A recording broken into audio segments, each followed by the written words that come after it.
Hey y'all, Kenny here. Thanks for joining me. This is a Tasco 3x9x40 rifle scope. It's vintage 90s based on its appearance. This scope had dirty internal lenses, so I've taken it down to clean it, but I've decided that while I have it apart, I'm going to go ahead and bulletproof it. If you need to know how to get this scope apart, there is a video that'll help you with that. The link is in the description. I said in the other video that I consider this scope to be rimfire only, and I say that because the erector is mounted in the scope tube in rubber, and just from my experience it doesn't hold up very well under heavy recoil. That's not to say that your rifle will be shooting all over the target, but it may cause a rifle that's capable of 3/4 inch groups to shoot 2-inch groups. So I have a method to bulletproof this scope. If you'll stay with me a little while, I'll show you how to do that. So I've taped the erector up to keep from getting any metal shavings on the internal lenses, stuffed a rag in that end. Now the reticle was in this end of the tube. I'll let you see it. I've taken it out. It's held in there with thread locker, so I had to heat the outside of the tube to get it out. Be sure if you take the reticle out to scribe a mark on the tube so you can get it clocked back in the erector correctly when you reassemble it. So I'm going to install this back in the tube and then I'll show you what my plan is. So I mounted the erector back in the tube. It's held in place with 3 screws evenly spaced around the tube. I'm going to drill 3 more holes evenly spaced between the 3 existing holes, and I'm going to drill those all the way through the erector. Now I'm going to tap those holes in the erector 632 thread, so it's going to require me drilling a 7/64 hole. There are my 3 holes. I started out with a 7/64 bit, drilled all the way through the tube and the erector. Took the erector out and drilled just this outer piece out to 5/32. That will allow some clearance between this piece and the screw so that it can flex when the scope is adjusted. Then I tapped all 3 holes out 6/32 thread. Then drilled the holes in the scope tube to 5/32 as well. Again, so there's room for movement. Then I countersunk those holes. The holes are drilled right center of the seal ring groove. I use a little countersink bit that I got, I think, from Harbor Freight, but you can use a drill bit, but care has to be taken that the bit doesn't snag and jerk all the way through the scope. I cut 3 screws to length. I use the screw cutting function of these electrical pliers to do that. One other thing I'm going to do with this scope, and I do this with every scope that I bulletproof, I'm going to add a couple of erector springs. This is the original. These 2 I made. If you want to know how to do that, check out my DIY scope repair video part 2.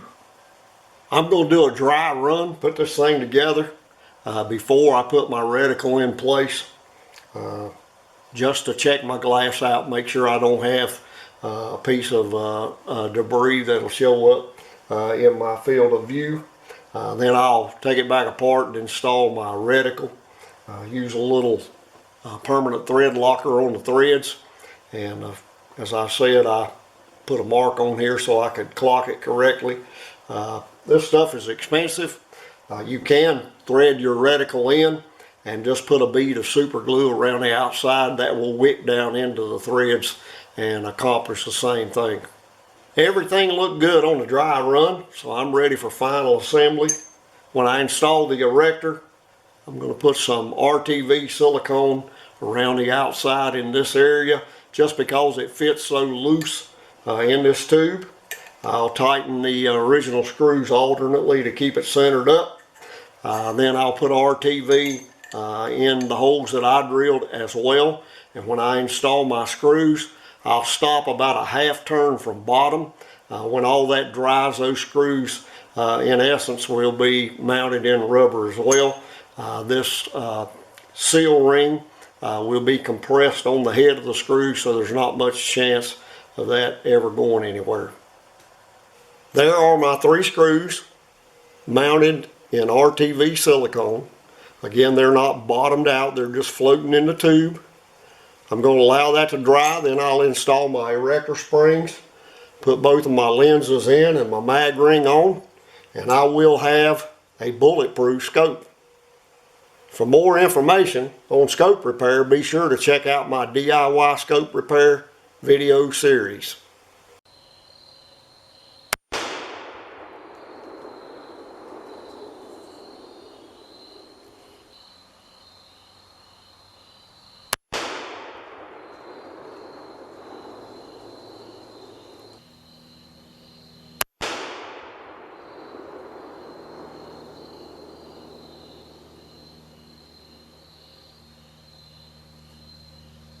This is my Encore in 30-06. It typically shoots sub half-inch groups at 100 yards. I'm actually surprised that I shot as well as I did, considering I got hit on the beak with that first shot, but that group measured .700, which lets me know that I have this scope repaired. This is a group that I shot before the mods on this rifle, and so it's quite an improvement, as you can see. So I'm going to give this scope the old Kenny D guarantee. I've said before that I realize this scope repair business is not for everybody. It is a precision instrument. I had a guy comment once that only 2 kinds of people take scopes apart: fools and the factory. But you know, a person designed this scope, a person assembled this scope. Last time I looked in the mirror, I was a person. So I think that qualifies me to fix them. You air rifle guys probably have a drawer full of wigged out scopes. Give you something to do in the winter when you get all stir crazy, and if you're successful, you'll become a hit in air rifle circles. Obviously this won't be the fix for every scope on the market. A lot of scopes are well made. They have the ball and socket system for their erector, but when they're assembled, parts are just not properly tightened, so it may be as simple as taking them apart and making a few adjustments. The added erector springs will help most any scope. I'll let you have a look at that mag ring and how it covers up those holes that I drilled, so from the outside you can't tell I've ever been in this scope. So be sure to check out the rest of my scope repair videos. Subscribe if you haven't already, and thanks for watching.